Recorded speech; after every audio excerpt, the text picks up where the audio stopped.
In this video, I'm going to show you how you could change your Discord profile picture all on your mobile phone. Alright, so when you first open up the Discord app, you're going to want to click the bottom right where you could see where your current profile picture would be.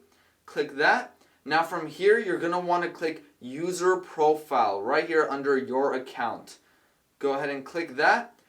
Now, not only can you add a profile picture, but you can also add a banner in your background. Right now, we'll just do profile picture. Just go ahead and click that. You can either completely choose to not have a profile picture, just click delete avatar, and you'll just have a little icon like that. Or go ahead and press change avatar, and then you could pick a photo like this, which is quite funny.